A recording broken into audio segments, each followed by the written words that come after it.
ആരാണ് കൊടുത്തത്? കൊടുത്ത വ്യക്തിയുടെ മുഖം സഹിതം തെളിയിക്കണം. അതിന്റെ ബാധ്യത കേരള പോലീസിനുണ്ട്. പ്രക്ഷോഭം എന്ന് പറയുന്ന പെണ്ണുപിടിയെ പിടിക്കാൻ പറ്റാത്ത പാലക്കാടിലെ പോലീസ്, കേരളത്തിലെ പോലീസ് ശോഭാ സുരേന്ദ്രനെതിരെ 100 കണക്കിന് കേസെടുത്തിട്ടുണ്ട്. ഒരാളുടെയും അതിർത്തി തർക്കത്തിന് പോയിട്ടില്ല. ഞാൻ 10ാമത്തെ തെരഞ്ഞെടുപ്പിലാണ് മത്സരിക്കുന്നത്. 9 തെരഞ്ഞെടുപ്പുകളിലും ശോഭയ്ക്കില്ലാത്ത ഒരാരോപണം എങ്ങനെ ഈ 10ാമത്തെ തെരഞ്ഞെടുപ്പിലുണ്ടായി? എങ്ങനെ ഈ ആർട്ടിഫിഷ്യൽ വീഡിയോ ഉണ്ടാക്കപ്പെട്ടു? അതിന് പിറകിൽ ഏത് മാധ്യമ പ്രവർത്തകനാണ് പ്രവർത്തിച്ചത്? ഞാൻ വളരെ വ്യക്തമായി ഇന്നലെയും പറഞ്ഞിട്ടുണ്ട്.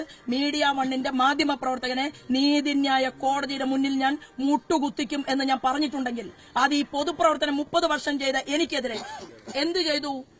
എനിക്കെതിരെ ഈ ആരോപണം ഉന്നയിക്കുന്നതിന് മുമ്പ് കലക്ടർക്ക് പരാതി കൊടുത്തില്ലേ? തലേ ദിവസം കലക്ടർക്ക് പരാതി കൊടുത്തു.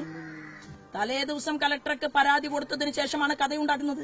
പിറ്റേ ദിവസമാണ് വീഡിയോ ക്രിയേറ്റ് ചെയ്യുന്നത്. എന്താ നടന്നു പോകുന്ന സ്ത്രീ ശോഭാ സുരേന്ദ്രന്റെ കാറിലേക്ക് കയറുന്ന ഭാഗം മാത്രമില്ലാത്തത്?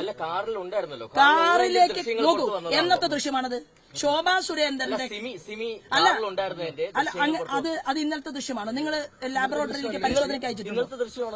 ആര്? ഞാൻ പറയട്ടെ, ശോഭാ സുരേന്ദ്രന്റെ കൂടെയുള്ള ഏതെങ്കിലും ഒരു വ്യക്തി പണം കൊടുത്തു എന്ന് തെളിയിക്കാൻ ഇത്ര കണ്ട് മാധ്യമ പ്രവർത്തകരുണ്ടായിട്ട് എന്താ നിങ്ങൾക്ക് പറ്റാത്തത്? അല്ല, അത് തെളിയിക്കേണ്ട ഞാനല്ല. അത് തെളിയിക്കേണ്ട ബാധ്യത ഞാൻ തെരഞ്ഞെടുപ്പ് കമ്മീഷൻ പരാതി കൊടുത്തിട്ടുണ്ട്. ഞാൻ പോലീസ് അധികാരികൾക്ക് പരാതി കൊടുത്തിട്ടുണ്ട്. മീഡിയ വണ്ണിന്റെ റിപ്പോർട്ടർക്കെതിരായിട്ടും ഞാൻ പരാതി കൊടുത്തിട്ടുണ്ട്.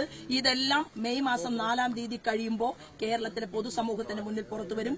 എനിക്ക് ഈ വിഷയത്തിൽ പറയാനുള്ളത്, നിങ്ങൾ വളരെ ബദ്ധശ്രദ്ധയോടുകൂടിയാണല്ലോ ഇന്ന്, അല്ലല്ല, വളരെ സന്തോഷത്തോടു കൂടിയാണ് നമ്മുടെ മാധ്യമ പ്രവർത്തകരൊക്കെ ഇപ്പൊ മലയിത്രയില്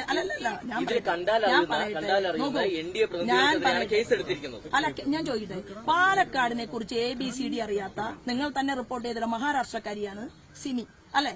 പാലക്കാടിനെ കുറിച്ച് ABCD അറിയാത്ത സിമി വന്ന് പാലക്കാട് ശോഭാ സുരേന്ദ്രന് പണം കൊടുത്ത് വോട്ട് ചോദിക്കുമെന്ന് പറയും വിഡ്ഢികളാണോ ഇവിടുത്തെ മാധ്യമ പ്രവർത്തകന്മാർ?